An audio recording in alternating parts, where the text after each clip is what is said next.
আপনি মনে করেন আজকের মোবাইল কথা বলতে পারে না? ও কথা বলবে, ও কথা বলবে আল্লাহর সামনে দাঁড়িয়ে। আল্লাহর কোরআন বলছেন, ইয়াউমা ইদিন তুহাদ্দিসু আখবারাহা বিআন্না রাব্বাকা আওহা লাহা। ইয়াউমা ইদিন তুহাদ্দিসু আখবারাহা বিআন্না রাব্বাকা আওহা লাহা। তুমি তাকিয়ে তাকিয়ে দেখো, জড় পদার্থ কথা বলতে পারে না, কথা বলতে পারে না। কিয়ামতের ময়দানে দাঁড়িয়ে দাঁড়িয়ে জড় পদার্থগুলো সব আল্লাহর সামনে দাঁড়িয়ে কথা বলবে। এই মাটিও আল্লাহর সামনে দাঁড়িয়ে কথা বলবে। এই মাইক্রোফোন আমার ব্যাপারে আল্লাহর সামনে কথা বলবে। এখানে বসে যদি মিথ্যা কথাগুলো বলে যাই, এই মাইক্রোফোন আমার বিরুদ্ধে আল্লাহর সামনে সাক্ষী দেবে। ওই বক্সগুলো আমার বিরুদ্ধে আল্লাহর সামনে সাক্ষী দেবে। এমপ্লিফায়ার মিক্সচারগুলো আমার বিরুদ্ধে আল্লাহর সামনে সাক্ষী দেবে। হরেনগুলো আমার বিরুদ্ধে আল্লাহর পক্ষে সামনে সাক্ষী দেবে। আর যদি কোরআনের কথা বলে যায়, আপনার সব বিরুদ্ধে গেলেও কিছু যায় আর আসে না। এই সবগুলো আল্লাহর সামনে দাঁড়িয়ে আমার পক্ষে সাক্ষী দেবে। শিখো নাই ওমরের কাছ থেকে। হযরত ওমর গিয়েছেন সিরিয়ায়, মদিনা থেকে সিরিয়া বহু দূরে। হযরত ওমর রাদিয়াল্লাহু আনহুর সফর সঙ্গী হয়ে সাথে গিয়েছিলেন হযরত উসমান আর হযরত আলী, দুইজন।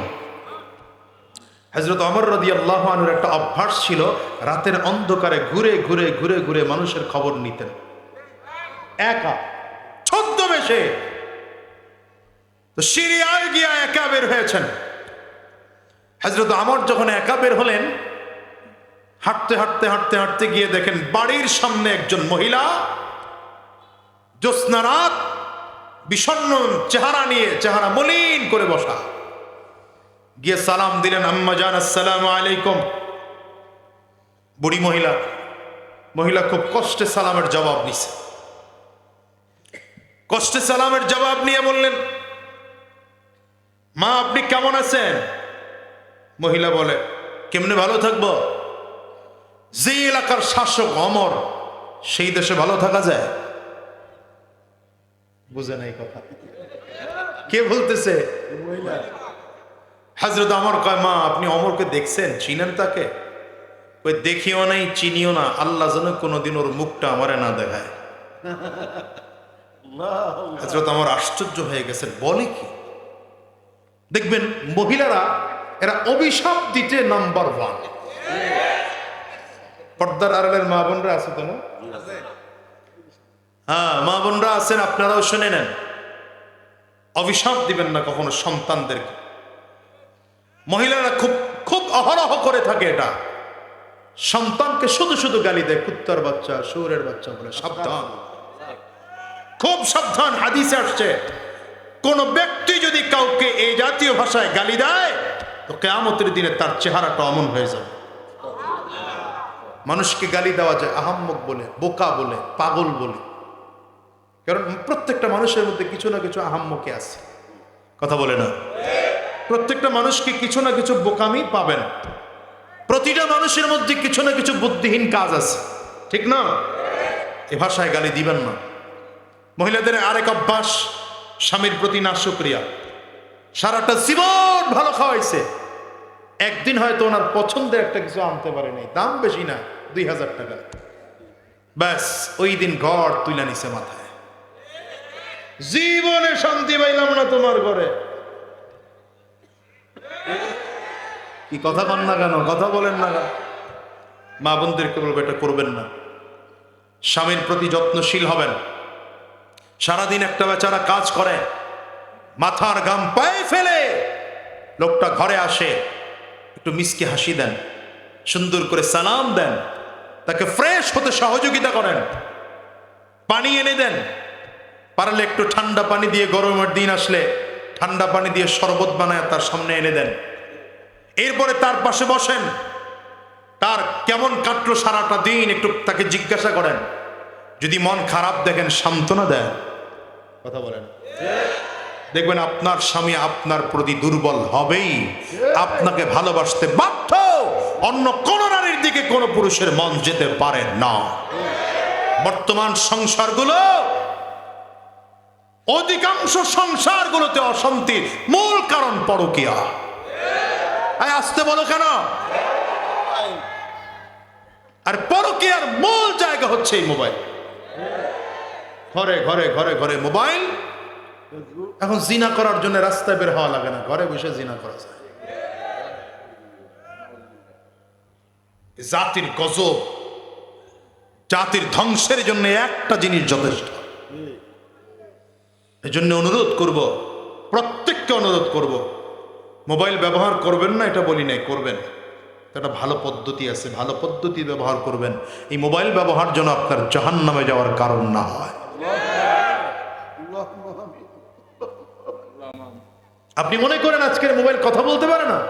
ও কথা বলবে, ও কথা বলবে আল্লাহর সামনে দাঁড়িয়ে। আল্লাহর কোরআন বলছেন, ইয়াউমাইযিন তুহাদ্দিসু আখবারাহা বিআন্না রাব্বাকা আওহা লাহা। ইয়াউমাইযিন তুহাদ্দিসু আখবারাহা বিআন্না রাব্বাকা আওহা লাহা। তুমি তাকিয়ে তাকিয়ে দেখো, জড় পদার্থ কথা বলতে পারে না, কথা বলতে পারে না। কিয়ামতের ময়দানে দাঁড়িয়ে দাঁড়িয়ে জড় পদার্থগুলো সব আল্লাহর সামনে দাঁড়িয়ে কথা বলবে। এই মাটিও আল্লাহর সামনে দাঁড়িয়ে কথা বলবে।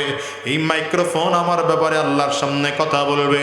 এখানে বসে যদি মিথ্যা কথাগুলো বলে যাই, এই মাইক্রোফোন আমার বিরুদ্ধে আল্লাহর সামনে সাক্ষী দেবে।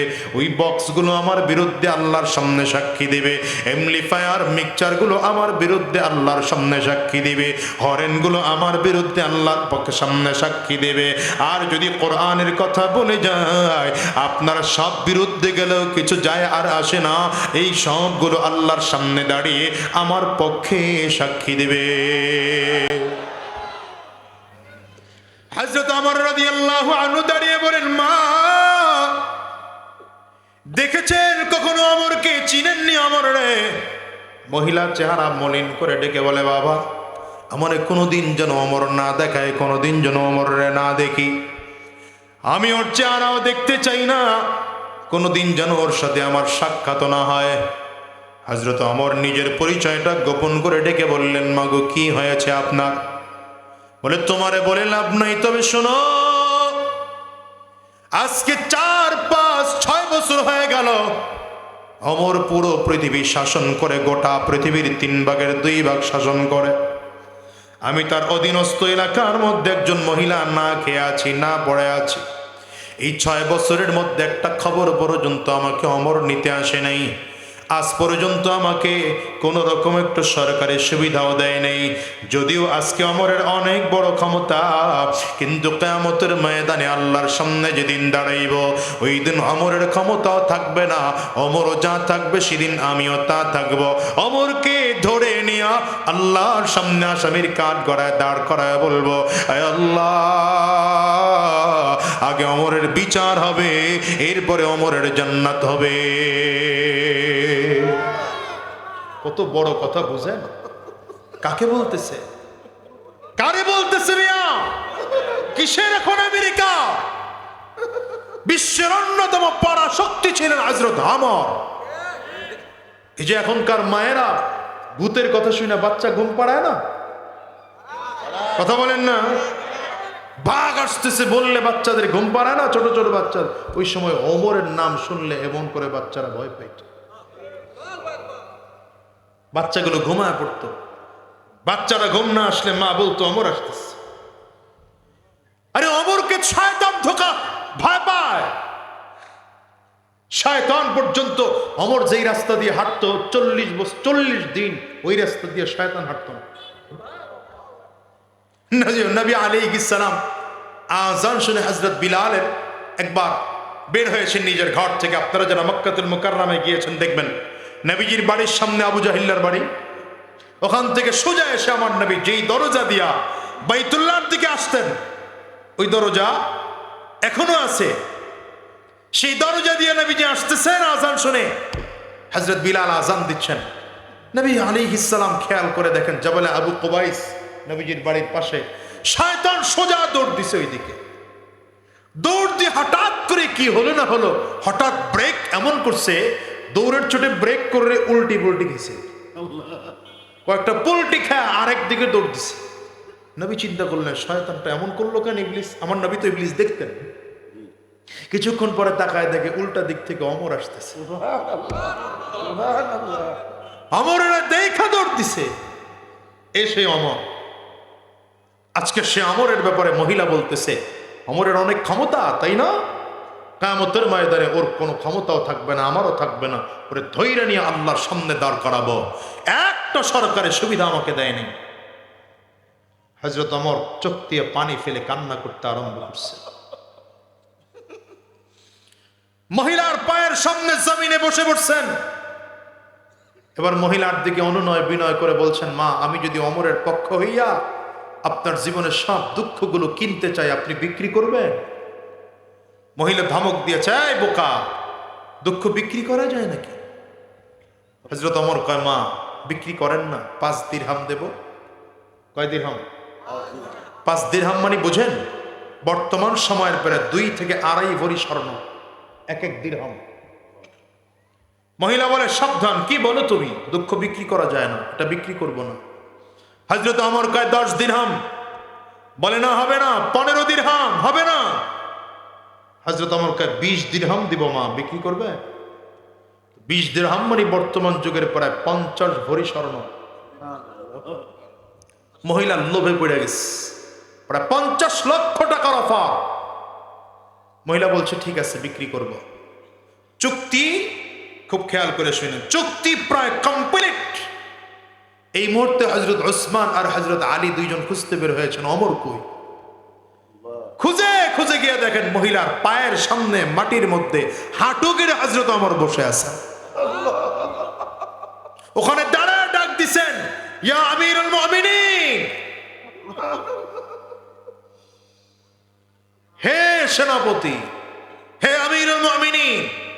ডাক দিতে দেরি মহিলা লাফ দিয়ে দাঁড়ায় গেছে। এই, এখানে আমিরুল মুমিনিন কে?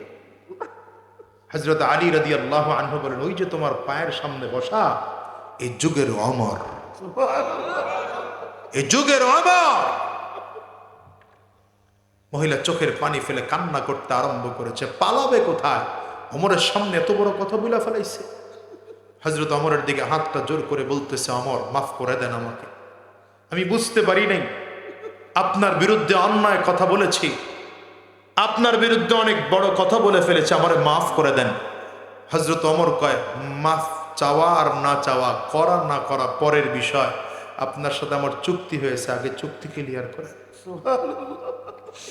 হযরত ওমর উল্টা হাত জোর করে বলতেছে, মা, চুক্তি ভঙ্গ করেন না, আপনার সাথে আমার চুক্তি হয়েছে 20 দিরহামের মাধ্যমে, আপনার দুঃখগুলো আমি কিনে নিয়েছি, সুতরাং আপনি বিক্রি করেছেন, এই চুক্তি ভঙ্গ করেন না, মাফ চাইয়েন, পরে চাইয়েন, আমি মাফ করব সেটা পরে হবে।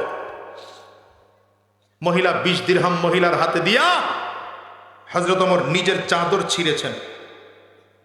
মুসলমান, ভালো করে বুঝছেন, নেতা বানাইছেন না?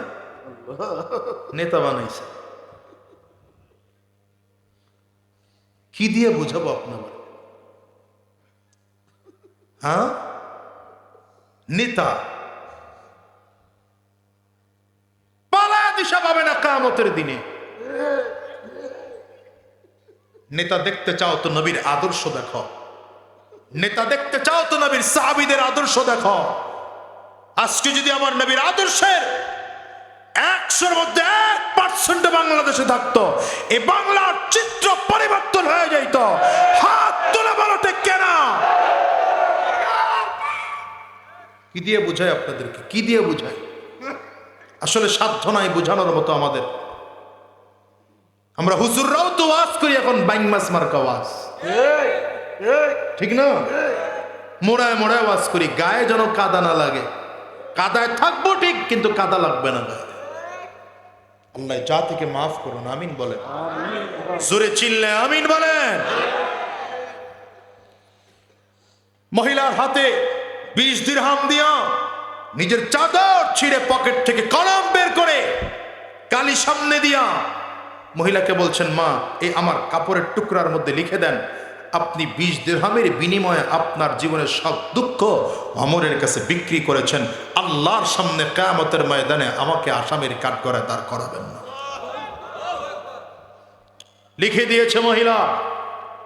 হযরত ওমর রাদিয়াল্লাহু আনহু কাগজের টুকরাটা নিয়ে ভাঁজ কইরা হযরত আলী রাদিয়াল্লাহু আনহুর হাতে দিয়া বলে, আলী রে, এটা খুব যত্ন করে রাইখা দিও, এটা যত্ন করে রাইখা দিও। যদি আমি তোমার আগে মারা যাই তাহলে আমার কাফনের কাপড়ের টুকরার মধ্যে এই কাপড়ের টুকরাটা দিয়ে দিও। যদি মহিলা আমারে আল্লাহর সামনে দাঁড় করাই, সেদিন এই টুকরাও নিয়ে আমি আল্লাহর সামনে দাঁড়াবো।